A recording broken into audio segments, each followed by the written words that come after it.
Good morning. I hope you're doing well today. Today we are talking about clients who are pre-adolescent. We will be going into those who are older and pregnant in another session. This is chapter 18, part 1. In this chapter, you should be able to describe developmentally appropriate physical activity programs for pre-adolescents that demonstrate an understanding of age-related needs and concerns. Be able to explain the health benefits of senior exercise and outline exercise guidelines for older adults, and be able to discuss exercise recommendations and precautions for pregnant women. The purpose of this chapter is to present general training considerations and specific exercise guidelines for 3 groups of people specifically who typically need modified workouts to maximize their conditioning benefits and minimize their injury risks. So we will be talking about pre-adolescent youth today, and again, we will be talking about older adults and pregnant women in another session. Each of these populations has characteristics that require personal trainers to incorporate several recommendations into their exercise programs. Pre-adolescence refers to the stage of human development that occurs between childhood and adolescence. It typically begins around the age of 6 to 11 for girls and 6 to 13 years of age for boys, although the exact timing varies from individual to individual. During pre-adolescence, young people experience significant physical, cognitive, and social changes as they transition from childhood to adolescence. Here are some key aspects of pre-adolescent youth. Pre-adolescence is marked by the onset of puberty, although the physical changes are not as dramatic as during adolescence. Some common physical changes during this stage include the development of secondary sexual characteristics, such as breast development in girls and the growth of facial hair in boys.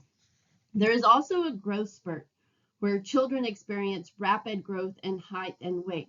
What you will see is that girls will typically hit puberty faster than boys will. It is important to note that pre-adolescent youth can have diverse experiences and develop at different rates.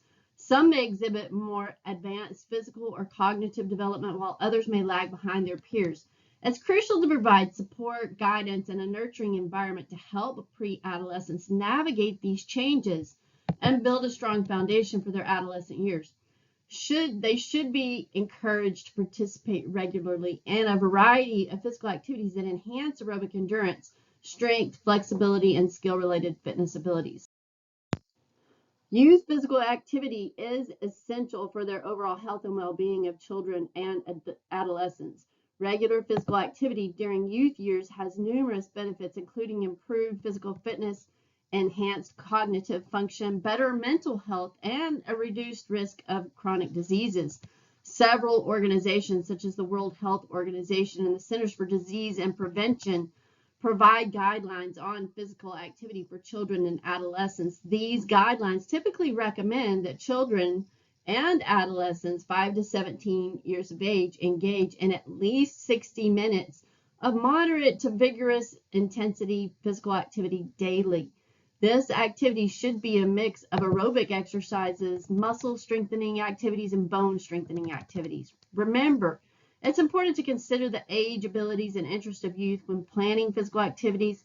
You should not expect pre-adolescents to exercise in the same manner as adults.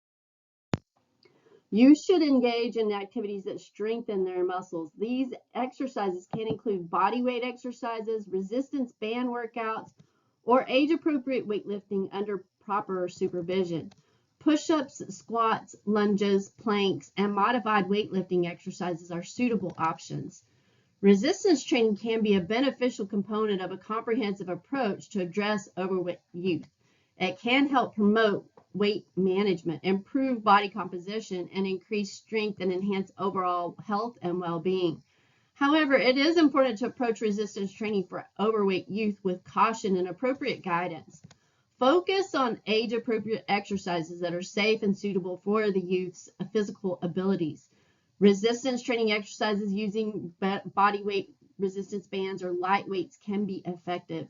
Examples include body weight squats, lunges, push-ups, modified planks, resistance band exercises, or light dumbbell exercises. Proper technique and form should be emphasized to reduce the risk of injury. Gradual progression. You want to start with light resistance and gradually increase the intensity and difficulty of the exercises over time.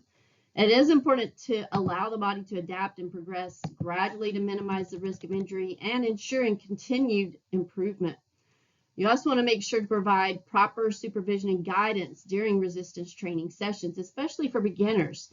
This ensures that exercises are performed correctly and safely. Focus on overall fitness. While resistance training can be beneficial, it is important to emphasize a comprehensive approach to fitness, including a combination of aerobic exercises, flexibility, and resistance training to promote overall fitness, weight management, and overall health. Encourage regular and consistent resistance training sessions, aiming for at least 2 to 3 sessions per week. Consistency is a key for seeing progress and reaping the benefits of resistance training. Make resistance training sessions enjoyable and engaging. Incorporate activities that the overweight youth enjoys to keep them motivated and interested in continuing with their workouts. Remember, resistance training is just one component of a well-rounded fitness program. It should be combined with other forms of physical activity, such as aerobic exercise and active play, for a comprehensive approach to overall fitness and health. Overall, resistance training can be a valuable addition to the routine of overweight youth. However, it is important to approach it with proper guidance, safety precautions, and considerations for the individual's unique needs and abilities. Reducing sports-related injuries is a vital aspect of promoting the safety and well-being of youth engaged in sport activities. Several studies have been published on the benefits of resistance training on muscular strength, overall fitness, injury production, and sports performance and confidence. Increased neural drive and increased synchronization of motor units and hypertrophy are other factors that may be improved by incorporating resistance training. The experts also agree that there are many other health benefits associated with resistance training. Research suggests that resistance training in youth can result in increased bone density, healthier body composition, and enhanced performance with motor skills, which can lead to increased sprint speed and vertical jump performance. And several other studies, health risk factors improved, including oxygen consumption, flexibility, and blood lipid profile. Finally, benefits from participating in a resistance training program also include reduced chance of injury while playing their sport and increased self-esteem and confidence. An LTAD model, or long-term athletic development model, is an excellent representation of developing and training youth from early childhood into adulthood. It is typically a 7-stage model that can help keep physical activity fun and prevent overtraining and burnout. It also provides useful information on how to design programs that have proper progressions for their age and skill level, as well as realistic progressions to maximize their performance level as they get older and more competitive. In terms of what age a child should start a resistance training program, there is no specific age. However, it is generally recommended that they be mature enough to accept and follow directions and possess an understanding of the risks and benefits associated with resistance training. It is common belief that if a child is participating in an organized sport, that they are ready to begin lifting weights. Typically, this would occur approximately at the age of 5 to 8. I know there are children who are participating in the sport younger than that. Stage 1 is really looking at an active start. This is the LTAD, the long-term athletic development model. For males and females 0 to 6 years of age, you want to make sure that they keep active for 60 minutes a day, including physical activity with other youth, so other activities with youth. Teach proper movement skills, running, jumping, and just exploring. Stage 2 is looking at fundamentals. For males, this would be 6 to 9 years of age, and then females 6 to 8. They participate in less structured activity with a focus on physical literacy.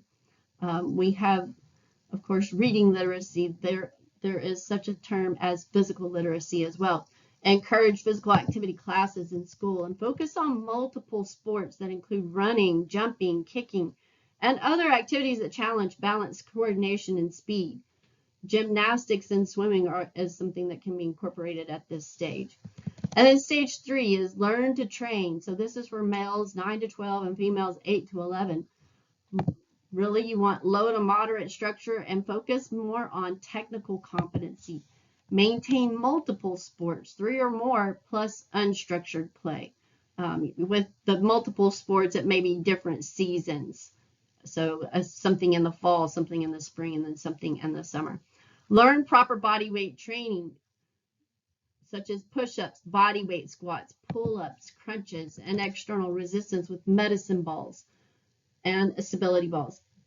And balance practice time and actual game time. So 2 to 3 practices per game. As far as guidelines for youth resistance training, you should have, of course, a warm-up and a cool-down. You want to encourage your athletes to engage in appropriate warm-up exercises before participating in sports. This can include 5 to 10 minutes of dynamic stretching, light aerobic activity, and some sport-specific movements. Similarly, you should have a cool-down exercise and static stretching after activity to help promote muscle recovery and reduce the risk of muscle soreness. You also want to emphasize the importance of using proper technique and form during sport activities. Incorporate incorrect form can increase the risk of injuries.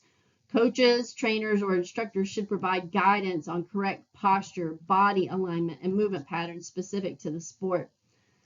You want to incorporate strength and conditioning exercises into training programs. Building strength in the muscles and joints relevant to the sport can help provide stability and reduce the risk of injuries. It's important to ensure that the exercises are age appropriate.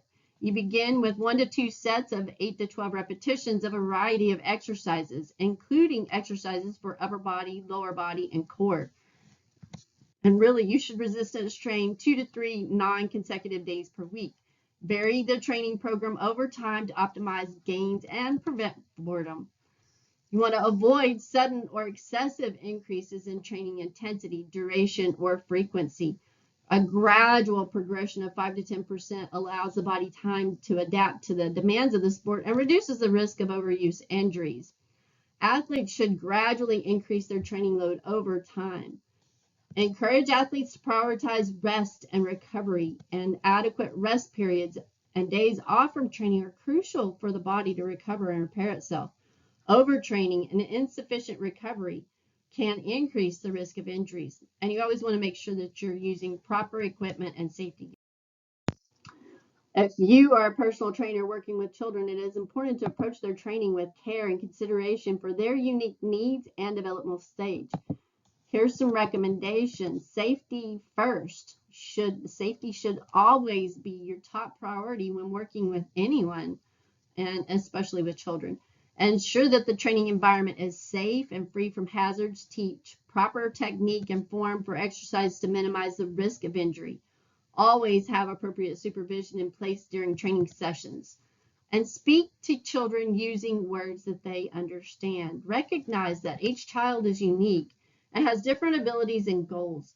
Adapt the training program to meet their individual needs and preferences. Consider any specific health conditions, limitations, or special considerations for the child, and modify exercises accordingly. You want to provide plenty of positive reinforcement, praise, and encouragement to children during training sessions. This helps to build their confidence, motivation, and enjoyment of exercise. Set realistic goals and celebrate their progress and achievement. Educate children about the benefits of exercise, healthy habits, and proper nutrition. Teach them about their bodies, the importance of staying active, and how exercise positively impacts their overall well-being. Foster open communication with children and their parents, addressing any concerns or questions they may have, and create a welcoming and inclusive atmosphere where children feel comfortable and supported. Encourage teamwork, corporate cooperation, and positive social interactions among participants. And make sure to stay updated with the latest research, guidelines, and best practices related to training children, and pursue ongoing education. You also want to focus on fun and engagement. Keep the training sessions enjoyable and engaging for children. Incorporate games, challenges, and activities that make exercise fun. Utilize props, music, and creative variations to maintain their interest and motivation. There are numerous benefits for youth to begin a strength and conditioning program. The program should be led by a qualified strength and conditioning professional and tailored to the needs of the specific ages, gender, and sport.